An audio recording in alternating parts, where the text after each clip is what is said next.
শুনছিলেন essential home care সংবাদ শিরোনাম, এবার বিস্তারিত।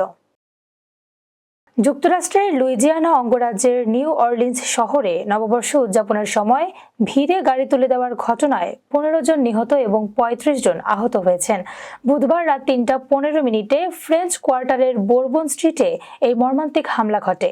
পুলিশ জানিয়েছে, হামলাকারী শামসুদ্দিন জব্বার দ্রুত গতিতে পিকআপ ট্রাক চালিয়ে ভিড়ের ওপর তুলে দেন। এ সময় পুলিশ তার গাড়িকে থামানোর চেষ্টা করে, কিন্তু তিনি এলোপাতাড়ি গুলি চালান। পাল্টা অভিযানে পুলিশ তাকে গুলিতে হত্যা করে। ঘটনাস্থল থেকে বিস্ফোরক ডিভাইস ও আগ্নেয়াস্ত্র উদ্ধার করা হয়েছে।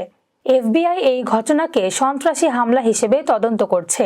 তাদের ধারণা, এই হামলা পূর্ব পরিকল্পিত এবং এতে আন্তর্জাতিক সন্ত্রাসী সংস্থার সংশ্লিষ্টতা থাকতে পারে। হোয়াইট হাউস থেকে প্রেসিডেন্ট জো বাইডেন এই হামলার নিন্দা জানিয়েছেন। এক বিবৃতিতে তিনি নিহতদের পরিবারের প্রতি গভীর সমবেদনা জানান এবং আহতদের দ্রুত সুস্থতা কামনা করেন। প্রেসিডেন্ট বাইডেন বলেন, এই ধরনের সহিংসতা আমাদের সমাজের জন্য হুমকি। আমরা এর বিরুদ্ধে শক্ত অবস্থান নেব।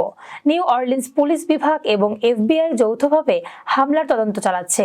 আহতদের স্থানীয় হাসপাতালে চিকিৎসা দেওয়া হচ্ছে এবং বেশ কয়েকজনের অবস্থা আশঙ্কাজনক। বোরবন স্ট্রিট এলাকায় নিরাপত্তা জোরদার করা হয়েছে।